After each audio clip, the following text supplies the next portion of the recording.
Hello friends, welcome to Aftar IAS academy. आज का topic हमारा रहेगा लॉन्गिट्यूड, लैटिट्यूड एंड जीएमटी के बारे में। और हाँ दोस्तों, जिन्होंने अभी तक हमारे चैनल को सब्सक्राइब ना किया वो पहले चैनल को सब्सक्राइब कर दें and please guys watch the video till the end. आज हम चर्चा करते हैं अक्षांश रेखाओं के बारे में, देशांतर रेखाओं के बारे में, अंतर्राष्ट्रीय तिथि रेखा और टाइमलाइन के बारे में। हम ये देखना चाहते हैं कि ये जो पूरा पृथ्वी है, जो पूरी पृथ्वी गोल है, इस पूरी गोल पृथ्वी पे जो काल्पनिक रेखाएं हमने खींची हैं, जो हमने खड़ी रेखाएं खींची हैं, तो ये 360 है, इन्हें बोलते देशांतर रेखा। और जो हमने ऐसे में जो काटते हुए रेखाएं खींची हैं, इन्हें बोलते हैं हम अक्षांश रेखा। लैटिट्यूड एंड लॉन्गिट्यूड, लैटिट्यूड और लॉन्गिट्यूड के संदर्भ में देखते हैं। जैसे हम इस चित्र को देखते हैं कि अक्षांश रेखा क्या है, तो एक काल्पनिक व्यवस्था को देखें। इस पूरी पृथ्वी को बीच से एक मध्य से रेखा निकाली जाए तो उसे बोलते हैं 0 डिग्री अक्षांश रेखा या भूमध्य रेखा बोलते हैं। 0 डिग्री अक्षांश रेखा इस संपूर्ण पृथ्वी के भाग को 2 भागों में बांट देती है, उत्तरी गोलार्ध और दक्षिणी गोलार्ध। अगर एक हिसाब से देखा जाए तो पृथ्वी के केंद्र को यदि हम एक बिंदु मान लें और केंद्र से इस आधार रेखा को मान के 1 डिग्री का कोण बना दें इसके सरफेस तक, 1 डिग्री का जब कोण इसके सरफेस तक बनाते हैं तो ऐसी अवस्था में आधार रेखा के पैरेलल अगर हम एक सीधी लाइन खींचते हैं तो ये 1 डिग्री की अक्षांश रेखा हो जाती है। अगर इसी बिंदु को केंद्र मानकर और यहाँ से आधार रेखा से 2 डिग्री का कोण बना दें और इस प्रकार से हम डिग्रियों का कोण बनाते चले जाएं और एक एक कोण ऊपर उठाते चले जाएं तो हमारे पास 90 अक्षांश रेखाएं ऊपर आ जाती हैं, क्योंकि ये सीधा 90 डिग्री का कोण बना देगा। ये लंब है हमारे लिए जो 0 डिग्री देशांतर रेखा है, और ये आधार हो गया। इस प्रकार से अगर कोण बनाते हैं और इसके पैरेलल खींचते चले जाते हैं तो ये जो है ना 90 अक्षांश रेखाएं ऊपर आ जाएंगी। इसी प्रकार से हम इसको बिंदु मान के और नीचे 1 डिग्री के कोण बनाते जाते हैं और पैरेलल में लाइन खींचते चले जाते हैं तो 90 अक्षांश रेखाएं दक्षिणी गोलार्ध में आएंगी। तो हमारे पास एक तरह से कितनी अक्षांश रेखाएं हो गई हैं, तो हमारे पास जो है ना 90 + 90 + 1 डिग्री जो 0 डिग्री है, हमारे पास कुल 181 अक्षांश रेखाएं। देखो जब हम अक्षांश रेखाओं को काटते हैं तो तरबूज को आप लीजिए, तरबूज को बीच से आप काटिए। तरबूज को जब आप बीच से काटते हैं, ऐसे इस टाइप से 20 से काटते हैं, इसके बाद 1 डिग्री का एंगल लेके उसको फिर 20 से काटिए, फिर ऊपर वाला हिस्सा काटिए। इस तरह से हम काटते चले जाते हैं तो हमारे पास जो है ना 90 छल्ले मिलते हैं हमको। 19 राउंड हमें एक छल्ले के रूप में मिल जाते हैं, 90 राउंड हमें छल्ले के रूप में मिल जाते हैं और 90 ही राउंड हमें छल्ले के रूप में नीचे मिल जाते हैं। लेकिन लाइन की अगर बात करते हैं तो 90 + 90 + 1, क्योंकि जो एक छल्ला हो वो आपस में टच करता तो 0 डिग्री उसकी एक रेखा भी होगी। तो ऐसे जो है ना 181 जो अक्षांश रेखाएं हमारे पास। अब बात करते हैं यानी लैटिट्यूड है।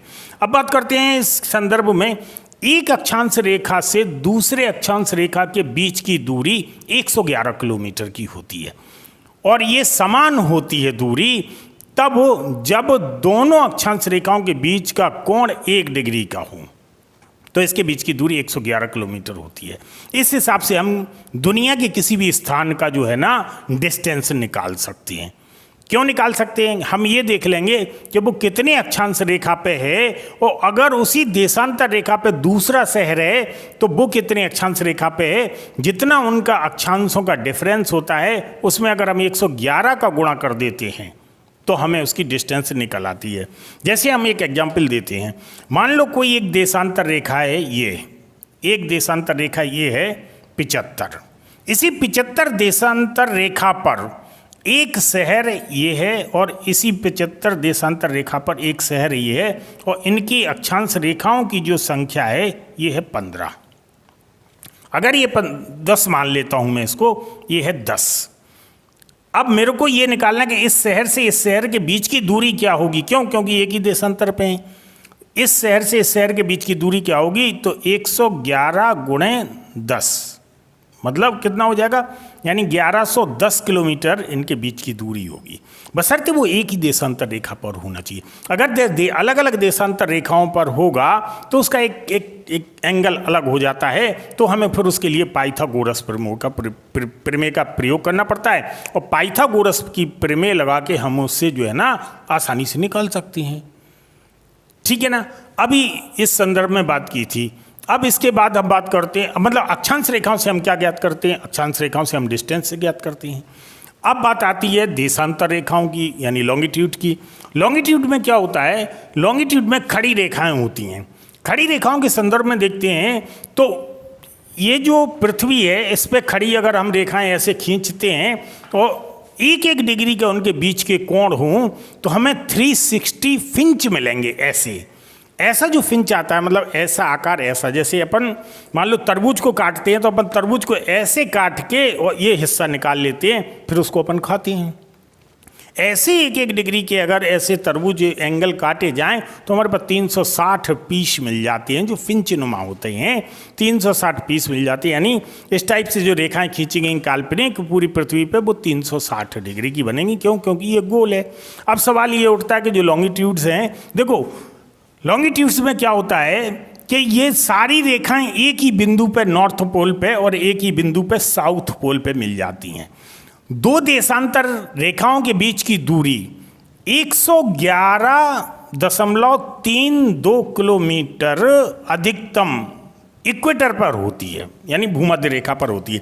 इसको हम ऐसे समझते हैं, देखो इस पूरे जो ये सर्किल है आपका, इक्वेटर का जो सर्किल है, इक्वेटर के सर्किल को अपन देखते हैं, जो भूमध्य रेखा का ये पूरा सर्किल है, इस पूरे भूमध्य रेखा को देखते हैं तो इस पूरे भूमध्य रेखा को 360 देशांतर रेखाएं क्रॉस करती हैं। इसे दो देशांतर रेखाओं के बीच की दूरी भूमध्य रेखा पर सर्वाधिक होती है और ध्रुवों पर 0 होती है।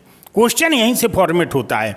दो देशांतर रेखाओं की बीच की दूरी उत्तर यानी उत्तरी ध्रुव से जब दक्षिणी ध्रुव की ओर चलते हैं तो उनके बीच की दूरी भूमध्य रेखा तक बढ़ती जाती है, और भूमध्य रेखा को पार करके जैसे ही दक्षिणी ध्रुव की ओर जाते हैं तो उनके बीच की दूरी घटती जाती है। अपन इसको ऐसे ही फॉर्मेट कर सकते हैं, भूमध्य रेखा से अगर ध्रुवों की ओर जाते हैं तो दो देशांतर रेखाओं के बीच की दूरी घटती जाती है और ध्रुव पर 0 हो जाती है। बिल्कुल सही बात है। या हम उसको ऐसे कहें, दक्षिणी ध्रुव से अगर हम भूमध्य रेखा की ओर जाते हैं तो दो देशांतर रेखाओं के बीच की दूरी जिनका कोण 1 डिग्री का होता है, डिस्टेंस बढ़ती जाती है और भूमध्य रेखा पर अधिकतम हो जाती है। तो ये वही आ गया, अधिकतम कितना होगा 111 सवाल ये उठता है कि 111.32 किलोमीटर कैसे आता है। तो देखो अपन को पता है कि जो भूमध्य रेखा का जो पूरा सर्किल का जो लंबाई है वो है आपका 40,076 किलोमीटर। 40,076 किलोमीटर का जो इसका डिस्टेंस है, इस डिस्टेंस में इसका पूरी कितनी देशांतर रेखाएं इसे काट रही हैं, तो इसे 360 देशांतर रेखाएं काट रही हैं। 360 देशांतर रेखाओं को अगर हम यहाँ पर देखते हैं तो अगर 40,076 में 360 का भाग दे देते हैं तो हमें प्राप्त होता है 111.32 किलोमीटर। ये हमारा डिस्टेंस निकला है। तो ये अधिकतम डिस्टेंस कहाँ होगा? इक्वेटर पर होगा। देशांतर रेखाओं से क्या टाइम का निर्धारण होता है। देखो पृथ्वी पश्चिम से पूर्व की ओर जो है ना वो मूवमेंट करती है। अगर पश्चिम से पूर्व की ओर पृथ्वी मूवमेंट करती है तो पूरब वाला हिस्सा पहले सूरज के सामने आएगा, पश्चिम वाला हिस्सा बाद में सूरज के सामने आएगा। जब पूरब वाला हिस्सा पहले सूरज के सामने आएगा तो ऐसी स्थिति में वहाँ पहले दिन होगा। तो जो समय का निर्धारण करते हैं हम देशांतर रेखाओं से करते हैं, जो डेट का निर्धारण करते हैं हम देशांतर रेखाओं से करते हैं। अगर इसको हम पृथ्वी को एक ऐसा चीरा लगाएं, इस प्रकार का चीरा लगाएं और इस प्रकार का चीरा लगा के इसको फाड़ दें, इस तरफ ले जाएं और इस तरफ ले जाएं, इसको चीरा लगा के बिल्कुल फ्रंट में खोल दें तो हमारा जो विश्व का मैप आता है वो विश्व का मैप वो फ्रंट में आ जाता है। उसी विश्व के मैप को अगर ऐसे कवर्ड कर दें तो वो फिर ग्लोब बन जाता है। मतलब ग्लोब को ही हम विश्व के मैप में खोल के देखे और उसे हम जो है ना मैपिंग किए। अब यहाँ पर हम देखते हैं कि अगर मैंने इसको एक हिसाब से ऐसे काट के पूरे को खोल दिया तो मेरे पास ये चित्र आ जाता है, ये फिगर आ जाता है। इस फिगर में देखते हैं जो 0 डिग्री देशांतर रेखा है, यानी 0 डिग्री जो लॉन्गिट्यूड है, इस 0 डिग्री लॉन्गिट्यूड को हम GMT कहते हैं, Greenwich mean time. Greenwich mean time का मतलब होता है पूरी दुनिया यहाँ से अपने समय का निर्धारण करती है। और इसके बाद जो है ना, ये जो लाइन है ये 180 डिग्री वेस्ट है और ये 180 डिग्री ईस्ट है। अब यहाँ पे हम देखते हैं कि जो 180 डिग्री वेस्ट है, यानी इस तरफ जब हम जाएंगे पश्चिम की ओर अगर हम 1 डिग्री अगर जाते हैं तो 4 मिनट घट जाते हैं, यानी पीछे होता है। अब जितने डिग्री हम पश्चिम की ओर जाएंगे 4 मिनट जो है ना वो घटते चले जाएंगे, और पूर्व की ओर हम जितने जाएंगे तो वहाँ पे 4 डिग्री प्लस होता चला जाता है। पूर्व की ओर जाने पे 1 डिग्री जाने पे 4 मिनट, 1 डिग्री जाने पे 4 मिनट जो है ना वो प्लस होता चला जाता है। इन पूरे देशांतर रेखाओं को हमने डिग्री, मिनट और सेकंडों में डिवाइस किया है। भूपृष्ठ पे अगर हम देखते हैं डिग्री, मिनट और सेकंडों में जो डिवीज़न किया है, उससे हम एक एक स्थान की, एक एक गांव की डिस्टेंस निकाल सकते हैं, एक एक जगह का हम टाइम निकाल सकते हैं, सूर्य की लोकेशन प्रॉपर निकाल सकते हैं, हर चीज़ निकाल सकते हैं। बहुत आसान होता है, बस हमें केवल ये पता हो कि कितने अक्षांश रेखा पे, कितने देशांतर रेखा पे हम कैलकुलेशन के द्वारा जो है ना सब कुछ निकाल सकते हैं यहाँ पे, बशर्ते हमें पॉइंट मिलना चाहिए। अब इसके बाद जैसे बात करते हैं, देखो जब कभी सूर्य, एक कल्पना करो पृथ्वी कैसी है, देखो पृथ्वी एक तो ऐसे कर्व लिए हैं, ऐसे गोल है, पृथ्वी एक ऐसे कर्व लिए हैं, ऐसे गोल है, मतलब ये गोल है सराउंड, ये ऐसे कर्व लिए हैं, ये फ्रंट में सीधी नहीं खड़ी, ये ऐसे कर्व लिए हैं और ये ऐसे भी कर्व लिए हैं। आप एक कल्पना करो, अगर इस पर मैं प्रकाश डालता हूँ, इस पृथ्वी पे एक प्रकाश डालता हूँ, जो प्रकाश मेरा परपेंडिकुलर इक्वेटर पे पड़ेगा, इक्वेटर पे अगर मेरा प्रकाश पड़ता है तो इसकी एक तिरछी रेखा जाएगी 23.5 डिग्री पे, इसको मैंने 23.5 मान लिया, 23.5 यानी कर्क रेखा, यानी कैंसर पे इसकी जो है ना एक तिरछी किरण जाएगी। इसकी अधिकतम तिरछी किरण कहाँ जाएगी? 66.5 डिग्री पे, 66.5 डिग्री पे इसकी अधिकतम तिरछी किरण जाएगी, यानी 67 डिग्री पे जो सूर्य के प्रकाश की किरण जाएगी वो पृथ्वी को टच किए बिना सीधी निकल जाएगी। भाई किसी भी चीज़ को जो कर्व लेगा तो किसी भी चीज़ को आप, प्रकाश तो सीधा चलता ना, प्रकाश की किरण जब सीधी गति करती है तो सीधी परपेंडिकुलर यहाँ पड़ेगी, तो तिरछी जाएगी यहाँ पे और मैक्सिमम तिरछी यहाँ तक जाएगी, यानी जो आर्कटिक जो लाइन है इस तक मैक्सिमम तिरछी जाएगी, यानी अगली किरण अगर हम सूर्य की आगे निकालेंगे तो वो सरफेस को टच किए बिना सीधी निकल जाएगी। उसी समय दक्षिण में अगर हम देखते हैं, दक्षिण में उसी समय जो तिरछी किरण जाएगी वो यहाँ कैप्रिकॉर्न पे जाएगी और यानी मकर रेखा पर, और जो मैक्सिमम तिरछी किरण जाएगी वो 66.5 डिग्री उपध्रुवीय रेखा यानी अंटार्कटिक पे जाएगी, और इसके अगली वाली किरण जो है ना वो सीधी निकल जाएगी, पृथ्वी के सरफेस से टच नहीं करेगी। अब इसके बाद हम बात करते हैं, मान लो सूर्य उत्तरायण की स्थिति में, तो परपेंडिकुलर जो किरण पड़ेगी कर्क रेखा पे पड़ेगी। जब कर्क रेखा पे सूर्य के प्रकाश की किरण सीधी पड़ेगी तो उसकी तिरछी किरण जाएगी यहाँ पे 0 डिग्री पे, और अधिकतम तिरछी किरण जाएगी 23.5 डिग्री पे, और इसके बाद वाले सरफेस पे जो है ना वो सीधी निकल जाएगी।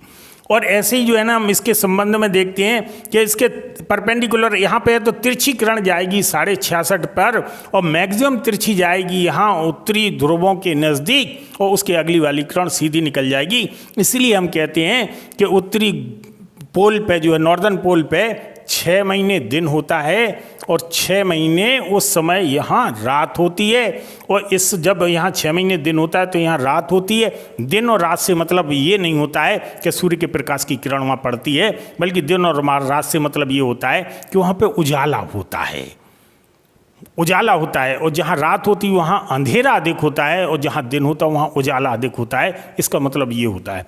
ऐसे ही हम अगर नीचे अगर सूर्य के परपेंडिकुलर यानी दक्षिणायन की स्थिति में देखें 23.5 डिग्री पे, तो इसकी मैक्सिमम तिरछी किरण यहाँ जाएगी और इसकी मैक्सिमम तिरछी किरण यहाँ जाएगी। बाकी पृथ्वी का सरफेस कर्व लिए रहता है, इसलिए वो किरणें जो है ना पृथ्वी के सरफेस से फिर नहीं टकराती हैं और सीधी निकल जाती हैं। ये तो हुआ था आपका अक्षांश रेखाओं के संदर्भ में। देशांतर रेखाओं के संदर्भ में कुछ नहीं होता, वो तो सीधे लॉन्गिट्यूड चलती हैं, तो उसमें तो टाइम से निर्धारण होता है। सभी देशों के टाइम का जो निर्धारण है वो इसी से होता है। आई थिंक एक 1884 के आसपास वाशिंगटन में एक मीटिंग हुई थी। उस मीटिंग में यह निर्धारण किया गया था कि पृथ्वी को एक तो पूरे अंतर्राष्ट्रीय जगत के लिए एक हमारे पास टाइम लाइन चाहिए, एक टाइमलाइन चाहिए। तो हमने जीएमटी को निर्धारित किया, ग्रीनविच मीन टाइम, जो लंदन के ग्रीनविच नामक स्थान से निकलती है, उसको हमने टाइमलाइन मान लिया कि यहाँ से जो है ना ये जीएमटी है, यहाँ से सबका समय का निर्धारण किया जाएगा। इस जीएमटी से यहाँ तक जाने में 1 डिग्री बराबर 4 मिनट के होता है। तो आप समझ सकते हैं कि 15 डिग्री बराबर 60 मिनट, 60 मिनट यानी 1 घंटा, यानी 15 डिग्री पे 1 घंटे का अंतर आ जाता है। तो 180 डिग्री पे यहाँ 12 घंटे का यहाँ अंतर आ जाएगा और 180 डिग्री पे 12 घंटे का अंतर यहाँ आ जाएगा। अगर ओवरऑल व्यूज देखा जाए तो अंतर्राष्ट्रीय जो मानक समय है या स्टैंडर्ड टाइम है, हमने 24 जोन में बांटा है। अंतर्राष्ट्रीय स्टैंडर्ड टाइम को 24 जोन में बांटा है।